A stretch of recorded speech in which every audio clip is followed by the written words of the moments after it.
मुंबईमध्ये बांगलादेशी महिलेनं लाडकी बहीण योजनेचा लाभ घेतल्याचं समोर आलंय। मुंबई पोलिसांच्या कारवाईमध्ये धक्कादायक माहिती समोर आली आहे।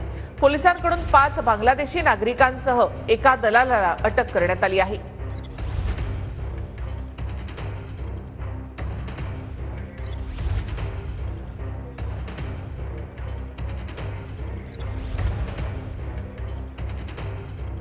दक्षिण मुंबईमधल्या कामाठीपुरा परिसरामध्ये पोलिसांनी कारवाई केली।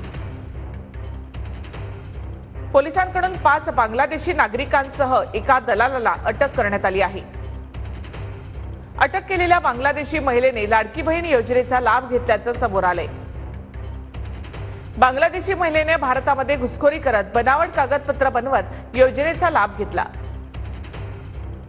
मुंबई पोलिसांच्या कारवाईमध्ये ही धक्कादायक माहिती समोर आली आहे। मागच्या वेळेस आम्हाला मर्यादित वेळ होता, त्याच्यावर लाडकी बहिणाचं आम्हाला आधार कार्डशी लिंकअप करायचं होतं। ते दुर्दैवाने आम्हाला करता आलं नाही कारण वेळ कमी होता। आता त्याच्या संदर्भामध्ये खरोखरी ज्या लाडक्या बहिणीला तो लाभ द्यायचा आहे तो लाभ देण्याच्या संदर्भामध्ये आम्ही हळूहळू पावलं उचलतो।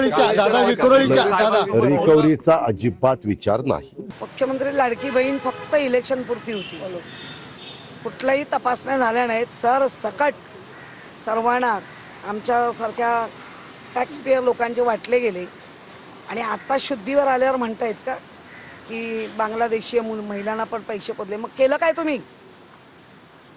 कुठल्या लाडक्या बहिणी? फक्त इलेक्शन डोळ्यासमोर ठेवून केलेलं ते काम होतं। ममता बॅनर्जीच्या वाया येणारी ही घुसखोरी आहे, त्यामुळे आम्ही कायम हे सांगत गेलो आहे की सीमेच्या ज्या रेषा आहेत तिथनं जी येणारी घुसखोरी आहे ही अगोदर थांबवली गेली पाहिजे। त्या राज्याच्या लोकांनी या गोष्टीकडे लक्ष दिलं पाहिजे।